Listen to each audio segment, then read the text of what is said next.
All right, everybody. Hello. Today I'm going to be teaching you, to my best ability, how to rig something in Blender. This is just going to be for how to rig up a basic human being. It's not going to go into any complicated things like fingers, mouth movements, any appendages. Really, it's just going to be a base how to get most humanoid models moving very simply. Now I'm going to be using a couple add-ons during this. The first one that I use is Sketchfab add-on. All these add-ons, you can just Google them and find the GitHub download links for them. And there's plenty of YouTube tutorials on how to get those add-ons into Blender. I'll try and link as many of them as I can, but some of them you might have to find on your own. Sketchfab's the first one I use, and that's just to import free models from Sketchfab. I found this just clean T-pose man that I wanted to use as an example, so I use Sketchfab to get them in there. The second add-on that I use is Auto Rig, which is the main proprietor. Um, that one is pretty easy also to find online. So rigging a body basically is attaching a skeleton to a 3D model to make it move and animate it. Um, There are thousands and thousands of videos on how to do this in many different programs. I just wanted to teach you kind of this easy, dirty way that I do it that usually works out pretty well for me. So you're going to start out with your model. You're going to make sure you're in object mode, and you're going to make sure that that model is in the center. You want the middle of him being dissected by the z-axis. This is a front view. And you want his feet to be as close to that line as possible, kind of just resting right on it. And then you're going to want to send this center point to the origin. So now you're going to make sure in object mode, you're going to go to armature. And there's two types of human rigs that, and these rigs are given to you with auto rig, but there's two types that you can spawn. You can spawn a human meta rig, which is going to look like that. So here's kind of the first step, a little bit out of order. Basically, I'm going to do a basic human meta rig. The regular meta rig has fingers and face movements and all that, and that's a bit too complicated. So this is the basic human meta rig. Now, if you look at it, it is a lot smaller than our person. What a lot of people might do is take the armature and scale it up. You don't want to do that. You don't want to scale the skeleton in object mode at all because that can mess up how it interacts with the mesh. What you want to do is instead take the 3D model mesh and scale that down. And you're going to scale that down until it's approximately even with your rig. Now, if you look here, it's kind of getting swallowed up. The rig's kind of getting swallowed up by the model. What you're going to want to do is go to this little tab that looks like a man running. You're going to go to viewport display and check the box in front. That's now going to take the rig and make it kind of see-through on the body. Okay, so now that we can see the rig, we are going to want to, again, scale the man. I like to scale it until this top point of the head is even with the top of the head, and then everything else kind of lines up. So once you have an approximate lining up, you're going to click on the rig, and you're going to go to edit mode. Now this is where you can start adjusting the rig, and so what we're going to do from here on is we're going to match up the rig to the proportions of the human. There are a lot of guides for how exactly these should be positioned, and it's different really based on how you want your character to move. What I'm going to be showing you is just kind of a base where you should be placing armature skeleton parts based on this T-pose. First thing you're going to do is you're going to want to open up this side pane right here by pressing this button. You're going to want to go to Tool and click on X-axis mirror. What this is going to do is it's going to mirror down, again, this just down the middle. So now when I take this and I move it around, it's going to move it around on the other side. This is just to save time, especially that's why you line it up in the middle and split it so that you don't have to do double the work. It's going to do it for you. First step that I always do is I like to take the right arm, highlight the whole thing, and start matching up the arm. You're going to want to get this ball joint in kind of a ballpark of where the shoulder socket would line up on a human. A lot of these movements are based on real life anatomy. So, again, there are many diagrams that you can look up that show exact placements of human bones and human anatomy that will help you out. But this is just roughly ballparking. Again, quick and dirty. This isn't going to be a Pixar esque rigging, it's just quick and dirty. So, you want to match up this socket with this ball right here. The elbow, you want to approximately place it along the crease where the arm would move. You want to place this. You want to place this joint where the arm would flap up and down, and then you want to move this all the way to the tip of the fingers. Now, that's from a frontal-facing view. Let's go to the top to line it up even more. You can see that this is offline, so we want to move that to the shoulder.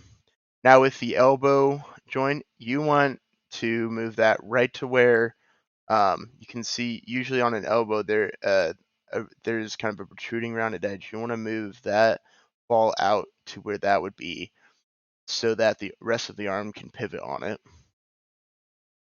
This is going to be moved forward and a little bit out, again matching it up with where that arm would bend, and then again we'll try and put that on the tip.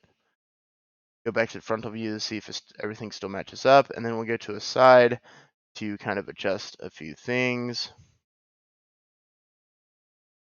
Everything looks pretty good though, for the most part. So now you can see that that skeleton is more or less matched up. Each of these balls represents a joint and where that bone will pivot. Next, I like to go onto the right leg. Again, I'm going to match up this top leg joint, just kind of imagining where a bone would be kind of in a socket so that it will move. I'm going to highlight the rest of the leg and move it over, matching up the knee to where a kneecap would be. Moving down to the feet, highlight all of them. And this is why the x-axis is very important. We're creating a lot less work for ourselves because it's going to be the same over there. We're going to go to a side view, bring this joint right here, match it up with the ankle bone. Now with the foot, these two are always a little bit different. This is going to be kind of the toes.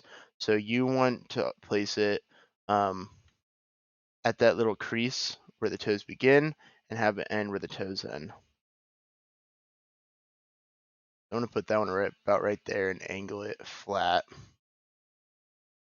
Now this bone right here,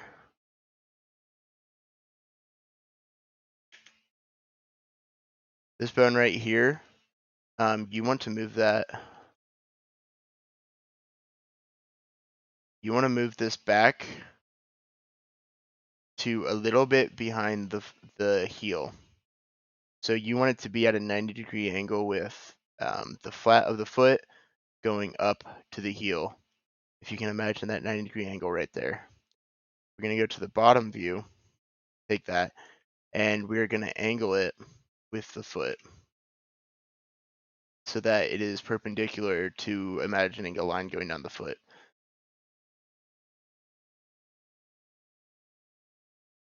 And we will also take this and go to that bottom view and line that up with the foot.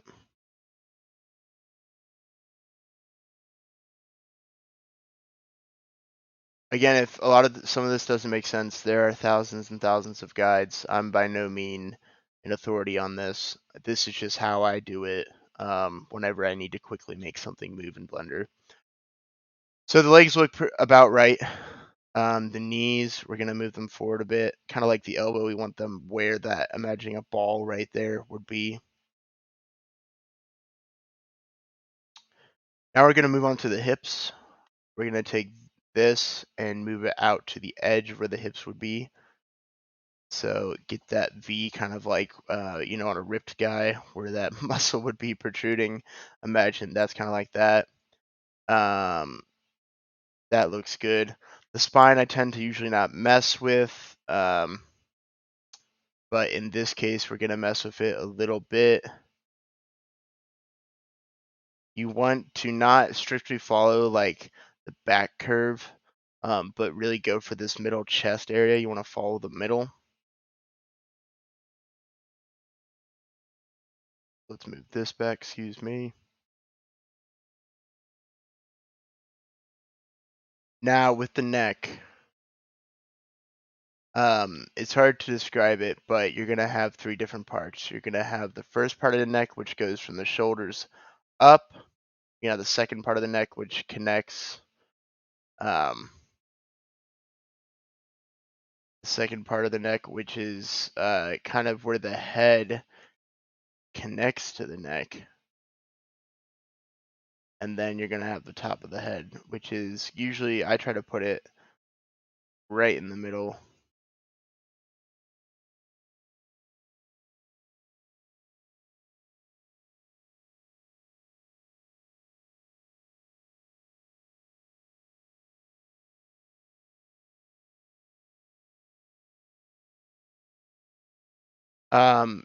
These bones right here are used for pectoral movement. I usually don't mess with them because I'm usually not looking for that detailed of movement. So I really have no idea how to place them. These last ones are used for the chest, though. How I've always been taught to do them is to place these at the bottom of the chest, in between the nipples, kind of, and then these go up and connect with the shoulders. You're then going to highlight the bottom ones. You're going to turn off in front, and you're going to look out, and you're going to move them forward until the ball just starts to protrude, and then put it right back in. So the ball just starts to go through, and then put it right back in. Turn it back on and select the shoulder joint part of it. Turn it back off and do the same thing. Move it forward until it just starts to protrude, then put it right back in there. That way it's at the front, and it is kind of making the bones of the rib cage. This looks pretty good. It's pretty lined up. It's not perfect, but it will do for the example. What we're gonna do next is we are gonna go down. We're gonna go back to object mode and select the armature. We're then gonna go down here. This will pop up and be part of the auto rig add-on. But go to down here, rigify buttons.